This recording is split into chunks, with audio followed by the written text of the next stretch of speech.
Maintenant à Madame Isabelle Le Callennec pour une question à Monsieur le ministre de l'Aménagement du Territoire, de la Ruralité et des Collectivités territoriales. Oui, merci Monsieur le Président. Monsieur le ministre, ma question concerne le plan France Très Haut Débit.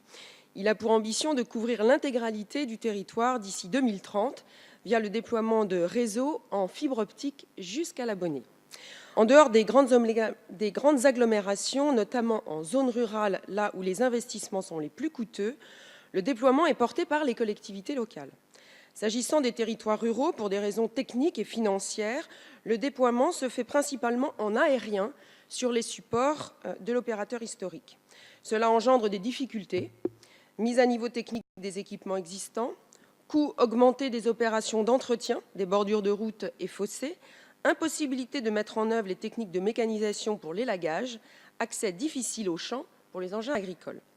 Dans ce contexte, des communes souhaiteraient inciter au déploiement en souterrain, allouant une subvention aux porteurs de projets. C'est le cas dans mon département, en Ille-et-Vilaine. Or, leur capacité d'intervention se trouve obérée par le fait qu'elles ont le plus souvent transféré leurs compétences à des intercommunalités et que ces réseaux sont portés non pas par ces mêmes intercommunalités, mais par des syndicats mixtes auxquels elles ne sont pas forcément adhérentes. Dès lors, le mécanisme du fonds de concours, ouvert aux seuls membres des syndicats mixtes pour établir de tels réseaux, ne leur est pas applicable. Dans ces conditions, ces communes ont-elles la capacité d'allouer de tels financements elles-mêmes? Elles pourraient s'appuyer sur leur volonté de préserver le cadre de vie, de lutter contre les atteintes esthétiques ou environnementales qui relèvent de l'intérêt public communal. C'est précisément l'argument qui a été avancé lorsque le juge a reconnu qu'il peut y avoir un intérêt esthétique communal, par exemple, à refuser à un opérateur une permission de voirie pour établir son réseau en aérien. Donc, ma question, Monsieur le ministre, pourrions-nous utiliser ce motif pour donner satisfaction aux communes qui souhaitent accélérer le déploiement de la fibre optique jusqu'à l'abonné? Pour les territoires ruraux, vous le savez très bien, c'est vital, et ce ne sont pas mes collègues Dino Sieri et Xavier Breton, ici présents, qui me contradiront. Merci Madame la députée. La parole est à Monsieur le ministre de l'Aménagement du Territoire, de la Ruralité et des Collectivités territoriales. Madame la députée, vous avez raison. Le numérique, comme la téléphonie mobile d'ailleurs, sont un des enjeux majeurs de l'aménagement du territoire, et en particulier dans la ruralité, dans les zones les plus fragiles et dans les zones de montagne. Nous avons lancé le plan France Très Haut Débit, doté quand même de 20 milliards d'euros, dont 3,3 milliards financés par l'État. C'est un changement considérable par rapport à la période précédente, et je ne cherche pas de polémique, l'hémicycle ne s'y prête pas. L'hémicycle ne s'y prête pas. Mais néanmoins, c'était quand même 900 millions d'euros simplement la fois précédente. Nous avançons et nous avançons bien. Et je crois que les objectifs tels qu'ils ont été portés pour 2022 seront tenus. Néanmoins, ça ne se passe pas sans difficulté. D'abord, difficulté avec les opérateurs eux-mêmes. Car lorsque les cahiers des charges ont été faits à l'époque où les fréquences ont été vendues, on a remarquablement, la majorité de l'époque, négocié le prix de vente des fréquences.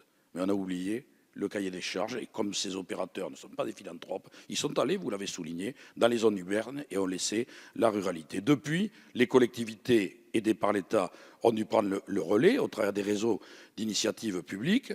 Ça se passe à peu près bien, je dis à peu près parce que le combat avec les opérateurs est un combat quotidien, car ça ne les intéresse que très moyennement d'aller dans ces zones, mais en même temps, ils ne veulent pas laisser la place à d'autres parce qu'existent d'autres solutions avec les FTTH et un certain nombre d'autres structures qui se sont lancées dans la compétition. Est-ce qu'il est souhaitable de passer en souterrain? C'est naturellement plus cher. Cela dépend de la volonté des uns et des autres et surtout des moyens de financement. Il est vrai que dans la majorité des cas, cette compétence a été déléguée aux communautés de communes qui ont elles-mêmes adhéré à des syndicats mixtes. C'est donc à eux de prendre ces initiatives et il est vrai que c'est beaucoup plus coûteux.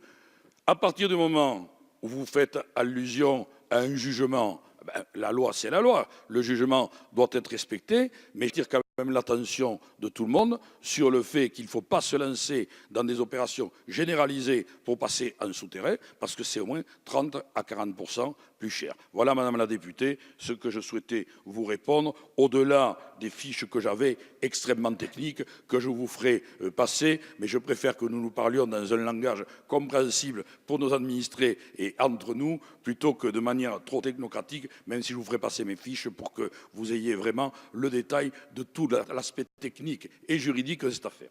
Merci, Monsieur le ministre. Madame la députée, vous Oui, souhaitez rapidement, répondre? merci Monsieur le Président. Je veux bien vos fiches, en effet, Monsieur le ministre.